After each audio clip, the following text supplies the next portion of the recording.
बहुत बढ़िया है, उन लोग को जाने दीजिए और जाना भी सही है। बांग्लादेश भारत में क्यों रहना सही है? तभी एसआईआर का। नमस्कार। पश्चिम बंगाल 2026 विधानसभा चुनाव में एसआईआर यानी स्पेशल इंटेंसिव रिवीजन को लेकर राजनीति तेज हो गई। एक तरफ चुनाव आयोग वोटर लिस्ट अपडेट करने में लगा है, तो दूसरी तरफ मतुआ समुदाय में चिंता हो गई है। बिहार चुनाव के दौरान चर्चा में आया एसआईआर अब बंगाल में भी बड़ा मुद्दा बन चुका है।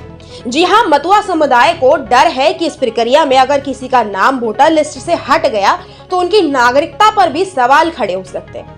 अब बात करें मतुआ आखिर है कौन? ये बंगाल का बड़ा दलित हिंदू समुदाय है जो लाखों मतुआ यानी 1971 के युद्ध से पहले और बाद में बांग्लादेश से धार्मिक उत्पीड़न झेलकर भारत आए। आज राज्य की कुल ऐसी आबादी का करीब 17% हिस्सा यही समुदाय है और चुनावी राजनीति में ये बेहद अहम वोट बैंक है।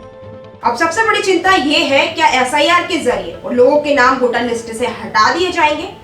कई परिवारों के पास 2002 के पहले के पक्के दस्तावेज नहीं है, जबकि एसआईआर के मुताबिक 2002 की वोटर लिस्ट को ही संदर्भ माना जा रहा है। जिन लोगों के लिंक नहीं बन रहे हैं उन्हें रेड जोन में डाल दिया जाता है और यही वोटर लिस्ट में से नाम हटने का खतरा बढ़ता जा रहा है। मताधिकार का डर ही नहीं बल्कि नागरिकता पर प्रश्न चिन्ह लगने की आशंका भी है।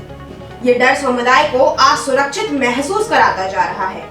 सीएए इस समुदाय के लिए अहम मुद्दा है। कानून कहता है 2014 से पहले आए गैर मुस्लिम शरणार्थी नागरिकता ले सकते हैं, लेकिन दिक्कत यह सीएए के लिए आवेदन करते ही व्यक्ति खुद को विदेशी बताना होगा और ऐसा करते ही उसका मौजूदा दस्तावेज और मताधिकार खत्म हो सकते हैं। यानी एक तरफा नागरिकता का वादा, दूसरी तरफ अधिकार खो जाने का डर।